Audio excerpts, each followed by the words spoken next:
There you have it, people. It would be nice enough for me to actually add myself to my own live match reaction stream.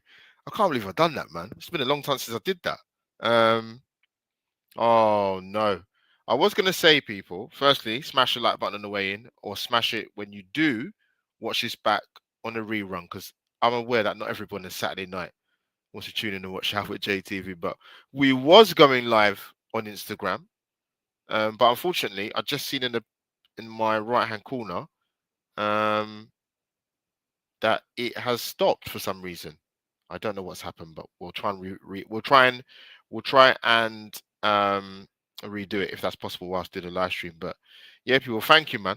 Late night Saturday live stream. I can't remember the last time I done a late night live stream on a Saturday. Actually, I don't think I've ever done one if I can remember. But listen, it's not every time Arsenal play 3 p.m. on a Saturday, so rather than do the Sunday morning stream because I will be busy taking my little nephew to football. So yeah, I don't know what's happened with the Instagram. That's a shame. That is a bloody shame. Let me see if I can reconnect it. Let me see if I can do it. No, it won't do it. It won't do it. Let me see. I'm trying to redo it, but I don't think it will let me do it. No, it won't. Um, I can even see it's going. I don't know what's happened, man. This is mad. But people, let's get on with it, man. And also the thumbs up on the Facebook live page as well now with JTV. But it's not gonna be a long. It's not gonna be a long one, man, because I want to enjoy the rest of my Sunday evening. What's left of it at 8:52 UK time. Let's get into it, man. So team lineup, people. Trossard starts again. I'll be honest. If someone has said to me, maybe even 3-4 games ago, when he barely got any minutes in the opening few games, he started him, Mikel. He started him, which is a bit of a strange one to me because I think he's been at the club long enough, Leandro Trossard, and for me, he's not a starter. And I say that with the greatest of respect. It doesn't matter for me who we play. I just don't think he's a starter. I think he's a better impact player. But Mikel has gone with him with Erdegaard fit, who came back into the team today, but we'll touch on that a little bit later. Eze starting, Saka starting. So I'm thinking to myself, we're playing a London derby at home to a team that are struggling and got a new manager in. If we can't create nothing with Eze, Erdegaard, and Saka on the pitch, I think I might have to go and start watching another team. But yeah, listen, glad to see them playing. Obviously, we knew Eze wasn't going to be starting out on the left. We knew that because Trossard was starting. But I was looking forward to it. I was hoping Victor Gyökeres would get one on the score sheet just to boost the guys' confidence a bit more. And hopefully, like I said, with the players playing, um, get some service to him. As my good friend Sophie Nicholas says, we got to feed Victor Gyökeres. But now listen, the game starts. I said sort of a couple of days before the game, I watched Everton's game against West Ham at I was going to say Goodison, but what's it called now? Whatever stadium it's called now. Drop me in the chat if you remember. No, it's gone up my head. The second half performance of West Ham against Everton was excellent. I thought it was really, really good, actually. And I thought if that West Ham turns up, London Derby, the record ain't great at the Emirates, but they won their last season under Graham Potter. They might give us a bit of a tricky game, man.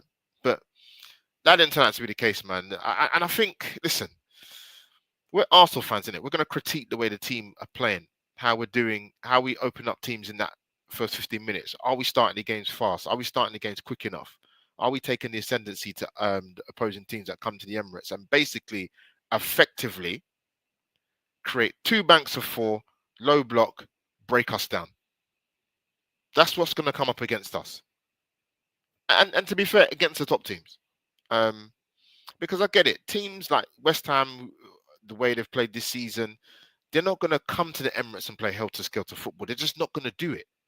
But it was difficult to break down. But you know what? We still created opportunities. I thought we started brightly. I don't recall, apart from West Ham getting the corner within the first 2 minutes and Fulkrog heading over the bar, they didn't trouble David Rail. We had I thought Saka was actually pretty good in the first half. I don't know what people think when they watch this live or they watch it back. I thought he was good. I thought he was pretty decent. Um, I thought we had the opportunity with Urian Timber. We had the opportunity with Eza. We had the disallowed goal from Bukayo Saka, which was actually when you look back on it on the replay, he was off, but it's actually a lot tighter than what you thought. Finished it beautifully, though, by the way. And yeah, I was trying to work out. I know if Calafiore starts as our left back, where does he play? As the manager, as Mikel actually said to him, yes, you're starting at left back, but actually you can roam into the central areas, play centrally, because he's not an overlapping fullback. He absolutely not. He can fill in there and play there, but he's not an overlapping fullback. And I think it'd be interesting to see when Hincapié is fit and when he gets a run in the team. I think you're going to see a different style of play in terms of how he plays in regards to how Calafiore plays. Um, because he was everywhere, Calafiore. And I thought, in a minute, you're meant to be playing left back. Why are you picking up areas in a number 10 position? I mean, even at a point where he had it's a brilliant shot, by the way. It's a good move by Arsenal, but the ball came out to him and he smacked it and hit the post. But no, the way that first half was going and for the amount of possession Arsenal had, for me, it was a case of just try and get that goal before half time. And we did with Declan Rice. What did I call him in the title? Midfield General Rice. He was. I thought he's really good, man. I know he started out today kind of in the sixth position because you had Eza and Erdegaard starting, but when Erdegaard unfortunately came off injured, which I hope is only an impact injury, you could see it was. I just think maybe he just got a dead leg and where it got hit on the knee and it not swells up, but it starts to become numb and your mobility. So he comes off for 30 minutes. Declan Rice gets pushed further up, and you saw it again. It was a good move. Eza picks up such good spots, man. Like between sort of Gyökeres and between Erdegaard and Rice or Zubimendi, he's always there on the periphery, getting the shot off, getting in a position where he can score a goal. Decent save by the goalkeeper, comes out to Rice, brilliant finish. He made it look very easy, but it's a great finish. 1-0 up at a key time. I think that was on 38 minutes of Rice goal. And that was really, really important because then it settles the nerves. Then West Ham have got a decision to make. Are they going to come out of their show a little bit, or are they going to continue to play the way they're playing? Which was very, very. They was very, very poor today, West Ham. But no, big goal for Arsenal about 7 minutes before the end of the first half, and that just kind of settled the nerves a bit, probably for the fans in the stadium. I hear again the atmosphere wasn't too fantastic at the Emirates because people blamed it on having 12:30 kickoffs, but we're like, hold on a minute, like it's a 3 p.m. kickoff.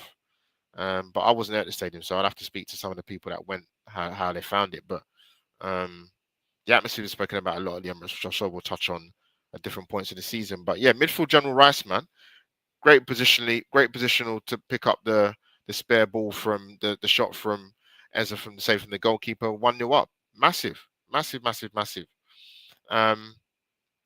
But the second half for me was a strange one, man. To me, it was a bit of a strange one because we was always going to dominate possession. West Ham still kind of stayed within their shape and the dynamics of the team because I don't think there's any different from the first half coming into second half. And remember, they're a goal down. They've got to try and find a way to get back into the game. But I think with Arsenal, I think the key thing for me is, and I'll sort of go a little bit off subject, but I'm going to come back to it, is that when you look at the bench that started the game, when you look at the subs that came on, but I thought a couple of changes could have been made a little bit sooner because I just felt at times, although we was dominating possession, we weren't creating much and we wasn't really getting in to the final third. For me, I didn't think we was. You had the moments with we had moments where we got into wide areas, particularly down said to forget the team and playing West Ham's right hand side down the pitch of where Wan-Bissaka was. And we had a bit of joy with a bit of combination play between sort of Zubimendi when he came on and Calafiore and Trossard. And on the other side, you had obviously Timber and Bukayo Saka. But it's a tough nut to crack down. It's a tough nut to crack down. They was resolute, West Ham. They didn't really give us much to go on. But getting the second goal, what did we get the second goal? Saka on 66 minutes. And I think them kind of games that you watch play out, it's a case of, how can I put it? It was a penalty. Initially, when I did see it, I thought, is that outside the box? But they deemed it that is inside the box. And I see plenty of people moaning. I did the watch long, big up Potsy on 12 Man Podcast as well as my channel. And they was moaning that Saka should have give Victor Gyökeres the penalty. Now, let me be clear with my thoughts about this. No, he shouldn't be giving him the penalty because Bukayo Saka is a penalty taker. I know Gyökeres took the penalties at Sporting Lisbon, and no, you don't give penalties away to, cheer up your mates. Yes, people will go back to when, we gave Havertz the penalty at balls, but at least with that, the game was dead and buried then. The game was not dead and buried. It was still only 1-0. As though West Ham were very poor, it was still only 1-0 before that penalty. And if Saka doesn't score that, it's still, the game is a little bit on the knife edge, even though we are sort of bossing the ascendancy. But no, Saka's got to take that ball. That's his penalty. And I expect him to take it. It wasn't a shock to me. I know some Arsenal fans are complaining that he should have gave the ball to Gyökeres. Absolutely not. And people from someone like myself, Albert JTV, how badly I wanted Victor Gyökeres at Arsenal. But no, absolutely not. He doesn't take that penalty. No chance. And I wouldn't expect Saka to give it to him anyway, regardless whether Saka's on 55 goals and 45 assists, 100 goal contributions. Big up Saka, 200 and counting, 200 appearances for Arsenal, and you score. Absolutely amazing achievement at the age of 20, is he 23, 24, Bukayo Saka? But no, I absolutely would not have given that penalty to Victor Gyökeres. Absolutely no way. And for me, that kind of sealed the game. And even at 2-0, West Ham didn't do anything. I mean, I watched that game the other night against West Ham in second. They were excellent. But I don't know what happens to that performance at Everton Stadium and what we saw today for West Ham. I mean, I can see why they're protesting their fans against the ownership. But they got a good manager in there. I do know we'll get them potentially playing a bit more decent football or being a bit more structured. But no, listen, we're going to get the elephant out of the room because I don't want to do a long stream. We're only 18 minutes in, but, I want to enjoy the rest of my Saturday. But I was doing a live watch along on my channel, as you know, Albert JTV. And also, I was doing a live watch along on 12 Man Podcast. And I saw some of the bits on social media in regards to Gyökeres at halftime. I also saw some of the bits in regards to him at full time. And I saw he's just another Havertz, but in a 14 shirt. Other ones I saw were, if he doesn't take the penalties, how's he going to score goals?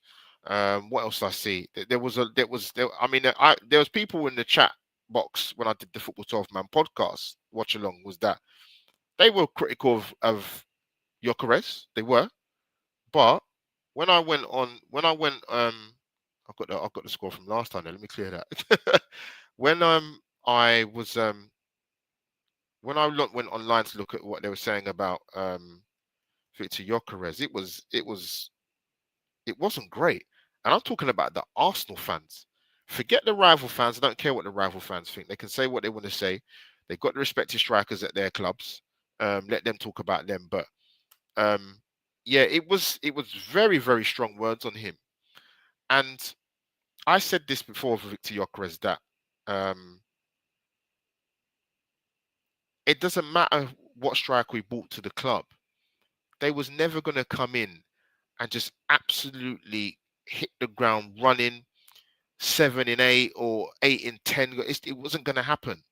When he played at Sporting Lisbon, look at the goal he scored against Leeds, Victor Gyökeres. That's the type of goal he scored at Sporting Lisbon, but he's not going to do that every week in an Arsenal shirt. It's just not going to happen. So it's fine margins. I'm gonna give you some examples. We played in the week against Olympiacos. He absolutely bullies them two defenders and gets onto a Gyökeres pass that an Erdegaard pass where he bounces the two defenders out of the way, gets a shot off, hits the post. You have the incident where Martinelli's free on the right hand side. All he's got to do is look up and put Gyökeres in. Who knows? He might have 2 goals in that game. Today, the cross from Declan Rice, inches away from it, gets a goal again, builds his confidence up a bit more. Um, I would say to people who are on his back, he wasn't that great today, Victor Gyökeres. I'll be 100% straight. That's how I looked at him watching the match. That he wasn't fantastic. He does give a lot to the side in regards to um, occupying defenders and creating space because he's a powerful runner. He's a strong boy, and he creates them spaces for your Rices to come in, your Eze's to come in, your Sakas to come in.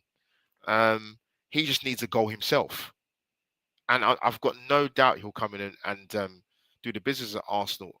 We've had some gunmen play for Arsenal. Does anybody remember Dennis Bergkamp?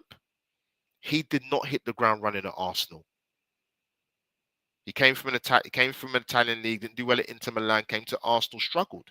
One of our greatest ever players. So I understand I understand you can't help how old you are as an Arsenal fan, depending when you support the club, but let's give Victor Gyökeres a little bit of a chance before you start throwing him to the pack of wolves already. I mean, I've seen some awful takes about Victor Gyökeres, and I'm talking about people that are non-Arsenal fans or ex-professional footballers or pundits or commentators talking a whole lot of rubbish. But I get it. People say he's brought here to score goals, not just to flick ons. And I'm like, no, hold on a minute. Hang about. Even I look at Haaland this season, Erling Haaland for Man City, because it's been spoken about for a couple of years about his all-round general play, and if he doesn't score, then City are playing with 10 men effectively. But even I've seen him play this season, the games I've seen him play, Erling Haaland, and I'm like, yeah, there's bits of your game you really have sharpened up and you really have improved. You have. Yes, he's a fantastic goal scorer, and you put your mortgage on him scoring goals, Erling Haaland, but you've got to add more. Gyökeres is doing that with the other facets of his game, but in terms of getting goals, that's not happening at the moment. And that could have easily been the case. He could have got a couple against Olympiacos. He had the game against Newcastle last week. He's got to get that shot off for me. That's his bread and butter. You just got to do things half a second quicker in the Premier League. I saw comments saying, "Oh, he's a championship." Let's with all due respect, let's not go there because he got the motorsport in Lisbon because of his work he did at Coventry. So you can't then now start to can him and say that he's a championship player because he hasn't scored, 8 goals in 6 for Arsenal. Got to be fair here, man. He's our player. He just joined our club. You're not the only player in the Premier League who's been bought for money and not doing well. Look at Florian Wirtz. He's a 3-figure player. Moises Caicedo didn't hit the ground running at Chelsea last season. Liverpool didn't even know what right back to play this season. So Kirkes was a fantastic fullback at Bournemouth. Got the move to Liverpool. I'm sure he'll come good. But he's struggling at the moment. Step up from Bournemouth to Liverpool. Drastic. So let's cut Victor a little bit of slack, man. Listen, he wasn't going to come in and bang. We want him to do that. And when he gets likes to playing with Eze more and Erdegaard more, hopefully it's not too serious injury. I can't guarantee it because I can't look into the future. But let's just not go too hard in on Gyökeres, man. And kind of save that energy. The man's just put on the shirt for Arsenal. He didn't come to Arsenal in the best physical shape just because. Well, he effectively went on strike at Sporting Lisbon and didn't train, and then came to our preseason late. And he's played a lot of games now. He's getting that fitness or the physicality side of it, which he did have sort of playing through the robustness in the Championship with Coventry. But yeah, we need to give him a break, man. Which is what I'm saying essentially. Jesus Christ, some of the stuff I'm seeing online at half time and full time, I was like, wow. Even I popped into the hybrid squad to watch Sophie stream when James was on there. And some of the stuff the guys are putting in the chat, we didn't buy him to do the fancy flicks and to run into channels. I'm like, what are you talking about? Come on, man. We possess the ball a lot at Arsenal. We need him in the right areas. And if you look at a lot of the games he's played in, he's in the right areas. He occupies the 18-yard box. He occupies the 6-yard box. Either they're not looking up and not finding him, or the ball's just going behind him, just in front of him. But today against West Ham, for me, needs to be better. But there were things he was doing off the ball that were very, very good. I thought he was good in the other night against Olympiacos. I thought he was. Listen, man, we got the 2-0 win. Arsenal are top of the league, people. Right, let me put my charger in for the stream dies. 2 secs, people. Get my plug in. There you go. Oh, sorry, people. Audio listeners, how could I ever forget? This will go out on the audio so you can hear your favorite Albert JTV's dulcet tones. Spotify and Apple and wherever you get your podcasts. But listen, Arsenal are top of the league, people. After the result with Chelsea beating Liverpool today, great game, by the way. Fantastic second half, especially end to end. And, you know, Liverpool got some testing times at the moment. We've got an international break. Hopefully Odegaard can shake off whatever injury he's got. If it's not too serious. Hopefully the players will come back with no injuries, no knocks. We don't need that. Yeah, like I said in the live stream when I was watching when I was watching the game, obviously, what am I talking about? Yeah, that 3 London derbies, isn't it? West Ham today, 1-2-0. Fulham next. Fulham's going to be trickier, not just because it's another London derby, but we're away, and our record isn't that brilliant there. In recent seasons, it actually's not been good in the last 2 seasons, actually. So that's going to be more tricky. That's going to be live on Sky, I think, and then we've got Palace at home, which is actually going to be a really difficult game. Regardless of that's at Selhurst Park or the Emirates, that's going to be a tough game against Palace. Got some very good players, and I'm actually got a ticket to go to that game in the ballot. Come on, Albert JTV, you did it, son. Someone's in the chat. AFC always, man. Big up to you, brother. I was about to log off, man, but I appreciate it, man. Albert, big up. There's something missing in how we play for me. It's the attacking players there seem to be the handbrake on. I don't know how much you caught of the stream, my friend. I think now he's gone with Trossard the last 2-3 games, hasn't he? Which I didn't see coming, by the way. I do think Mikel today could have made a couple of subs a little bit earlier, just the way the game was going. Even though he's 1-0 up, West Ham weren't really threatening, but it just needed a different point of attack for me. Whether that's you get Martinelli on a little bit earlier, take Trossard off, you take off Trossard, you put on Waneri. But you know what it is, FC Ways? We got the options now. We've got the options. I think with Arsenal, you know what it is? I've moaned about this from last season. We just need to move the ball quicker. I don't know if watching the game today, I don't think you guys are going to remember, but there was a point where I think it's in the first half, and it's a prime example of what I mean, is that I can't remember who had the ball, but I think Declan Rice is either Declan Rice or Zubimendi. I think it might have been Rice was in an advanced position in the first half. Now instead of whoever, I can't remember who received the win. I can't remember who received the ball. Let's just say, for argument's sake, it was let's just say it was Trossard, for example, or Calafiore.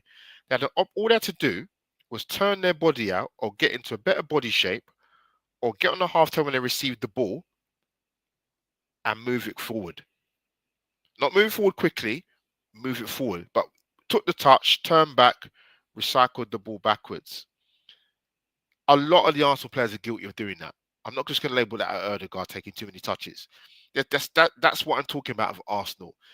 You can transition the ball quicker or you can just transition the ball that in terms of you just move it forward instead of recycling it sideways or backwards. That's the key thing for me. That's why I expect Zubimendi to be the one to do that. I expect your Ezes to do that. Get on the half turn and move the ball forward. When you watch Eze play, he's such, like I keep saying, he's a beautiful player to watch, but he always looks forward, man. Always looks forward and doesn't take too many touches. As he always, the system doesn't win you games, it's the players that win you games. Would you agree? I think with the system in regards to Mikel, the way he sets up the team, I think sometimes he's very rigid, particularly away from home. As we've seen in early evidence this season in terms of Old Trafford and Anfield. But I think sometimes, even the Newcastle game for last week, for example, and I'm buzzing we got the win, I'm buzzing we got the win today, but I thought at times it was a little bit, when we threw the subs on, it was a bit kamikaze. Because there's at times when we played Newcastle in the second, I didn't know where anybody was playing. It seemed a little bit all over the place. But I think the test of time at SD always will be. So we've got Tottenham away, we have Chelsea away to play, we have Man City away to play, we got to go to Bournemouth away. There's going to be some really, really tricky games, and even Fulham coming up, where I'm talking about away from home, where has Mikel got the gumption and the bottle to say, you know what, I'm going to play that team away at City, I'm going to play that team away at Spurs, and we're going to not go hell for leather, but be a little bit more positive in terms of not just moving the ball quicker, playing the forward pass when the option is on. And sometimes that's not even about speediness of play. That's just getting your body shape in the right position to move the ball on quicker. So hopefully I've answered your question, brother. But listen, go on and relax, man. Go and get a takeaway, AFC always, or go and have a hot bath or go and chill, man. I think match of day is on in about an hour and 35 minutes. But yeah, man, listen, we've got an international break, as I mentioned. Then obviously we've got a couple of London derbies. There's a Champions League game between that. I think we've got Atletico Madrid, if I got that right. But people, smash the like button on the way in, or when you do watch this match reaction back. And if you don't know what to do by now, people, this is what you should be doing.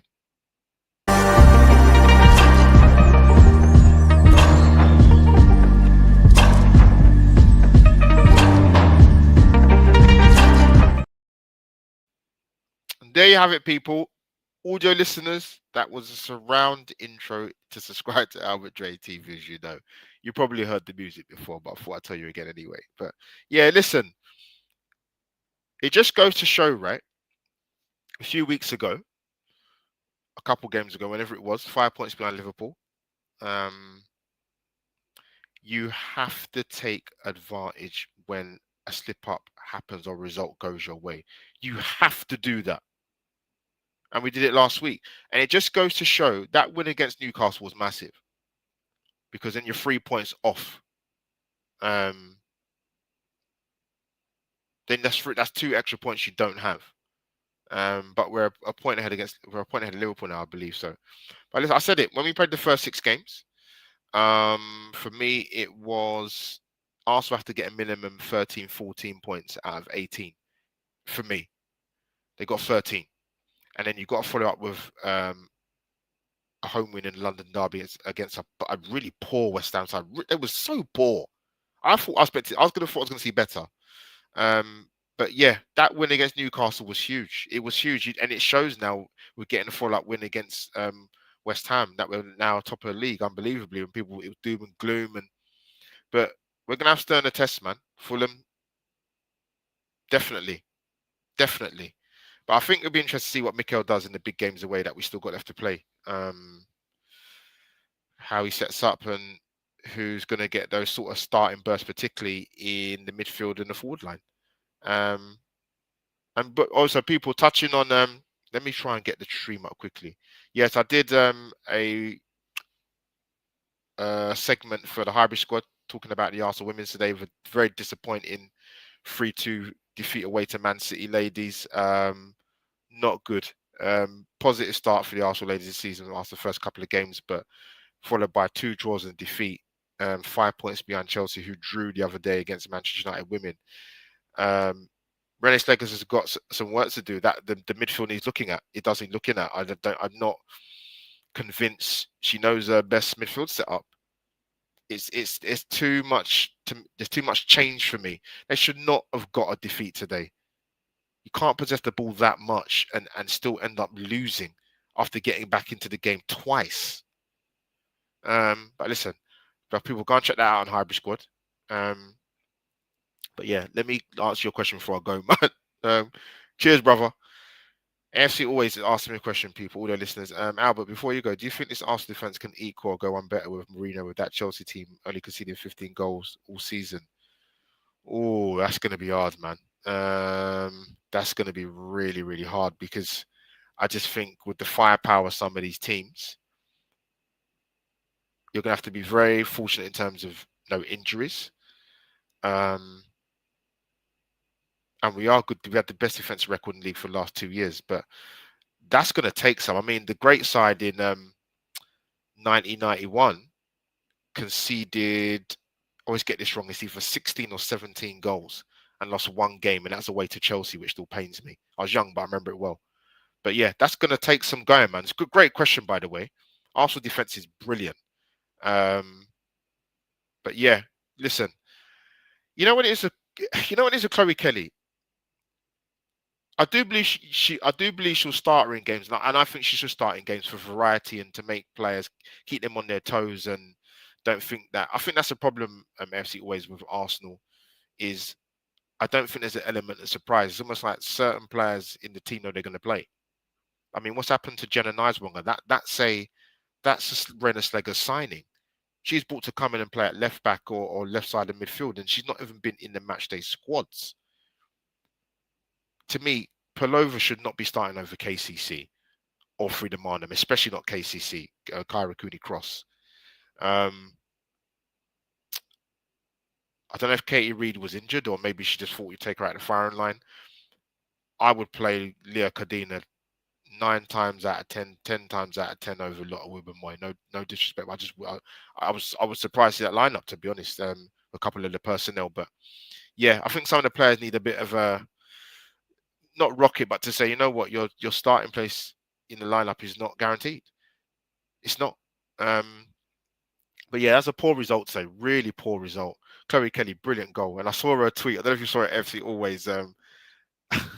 How's an account doing that? I think is it a Man City? It's basically Man City ladies account.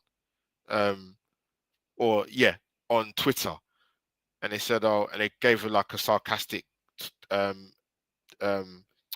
wink emoji. Maybe next time, Chloe. And Chloe put a picture of celebrating her Champions League medal. You know what? She's quite spiky, Chloe Kelly. You know, I've seen her interviewed enough times. I'm like, yeah, you got a kind of a thing like you get on the wrong side of me. I'm going to let you know about it. So you can tell the situation Man City was bad when she was there because it's like, for her to have been in a position where she wants to quit football, I'm like, wow. Wenger in 99 only conceded 18 league goals and won the double. Was it 18 league goals? I know what because you don't check things all the time. It's like, wow. But yeah, IFC always. I think that season 1991 they conceded. It was either 16 or 17. Quickly Google that before I go, but I'm sure it was. And we lost 1 league game away to Chelsea. 2-1, I think it was. 2-1. I think I got that right. If Kenny Ken was here, he'll tell me, man. Kenny Ken's like the historian. But people, that is me, Albert JTV over and out. Like I said, smash the like button on the way in if you didn't watch it live. I will be hopefully getting on a special guest during international break to discuss things all Premier League. Stay tuned on my socials. But yeah, listen, big win to follow the win from last week. The scoring goals. You know what? Our goal difference is, was it plus 11? And Vince Yorkers hasn't even banged yet. So that's one positive you can take. But AFC always love, bro. And I'll catch up with you soon. Spread the word of Albert JTV, people, all your listeners. I'll probably put this out, if not tonight, I will put it out tomorrow on my socials after I get back from taking my nephew to football. His little Saka haircut, love him. But let me find the outro that will help for my own channel. Where's it gone? Where's it gone? What shall I go with today? I've got 2 old schools. Let's go with that one. Let's go with this one. People, Arsenal 2, West Ham 0. Midfield General Declan Rice, Captain Saka, 200 appearances, 100 goal contributions. Absolutely amazing. Yeah, 2-1. I remember that game vaguely. Mad, but yeah, fantastic season. We was defense solid that season. And people, that is Albert JTV over and out for another match reaction. Smash the like button on the way out, and I will speak to you soon. Good night. God bless. Enjoy the rest of your weekend.